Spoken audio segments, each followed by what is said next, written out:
Ադրբեջանը շարունակում է գերեվարված հայ զինծառայող Հակոբ Պինջուղոլյանի նկատմամբ կոպտորեն խախտել միջազգային իրավունքի մի շարք նորմեր։ Ադրբեջանական կողմի նմանաբնույթ պահվածքը փորձագետներին տարօրինակ չէ, սակայն վերջիններս մտահոգում է այս առիթով միջազգային կառույցների լռությունը։ Այդ թվում նաև Հայաստանում որոշ կառույցների եւ որոշ պաշտոնյաների վերաբերմունքը։ Օրինակ մարդու իրավունքների, Հայաստանի մարդու իրավունքների պաշտպանը։ Ես չեմ լսել արտաքին գործերի նախարարությունը դիմի որևէ այլ կառույց, օրինակ Եվրոպայի խորհուրդ, որտեղ գոյություն ունի մարդու իրավունքների գերագույն հանձնակատար,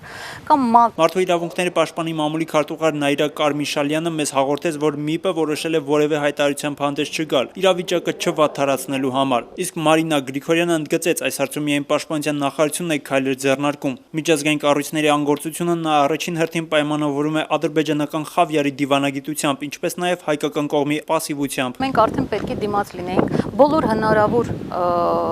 կառույցներ, այդ թվում նաև օրինակ Amnesty International կազմակերպությանը, որի գործունեության փայլուն օրինակները մենք ունենք նույնիսկ Ղարաբաղյան շարժման ժամանակ, Human Rights Watch կազմակերպությունը, կամ թեկուզ մարդու իրավունքների հանձնակատարները եւ Եվրոպայի խորհրդի եւ ՄԱԿ-ի, ինչու այդ կազմակերպությունները որևէ կերպ չեն փորձում միջամտել։ Կոպիտ ասած, միջազգային կառույցները ձեռք են քաշել Ադրբեջանից, համարում է Տիկին Գրիգորյանը։ Բոլորը սովորել են, որ իրենցից ուրիշ բան սպասելիք չի։ Տիկին Գրիգորյանի համար նաև զարմանալի չէ, որ Հակոբ Պինջուղոլյանի դեպքը Ալիևյան վարչակարգը օգտագործում է ընտրություններին դիվիդենտներ շահելու համար։ Նրա հետ համակարծիք է նաև քարոզչության ոլորտի հետազոտող Կարեն Վրդանեսյանը։ Այս պահին իրենց համար Հակոբ Պինջուղոլյանը դա գործիք է, քարոզչության մեջ օգտագործվող, իրենք որ տեսնում են դա արդյունավետ գործիք է, ոչ մի ձևով շահագրգռված չեն Հակոբին վերադարձնելու։ Հակոբ Պինջուղոլյանին վերադարձնելու հարցում մասնագետները սլաքողում են Կարմիր խաչի, ինչպես նաև միջազգային կառույցների վրա։ Վերջ-վերջո եթե Կարմիր խաչի այդ գրասենյակը այստեղ կա, այնտեղ կա, ասենք ինչի համար են իրանք տեղ զբաղացնում, եթե չեն զբաղվում այն հարցերով, որի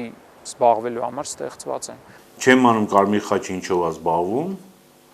բայց ինքը պետք է գործ անի։ Չեմ փորձում որևէ կերպ պահանջել Ադրբեջանի կառավարությունից, որ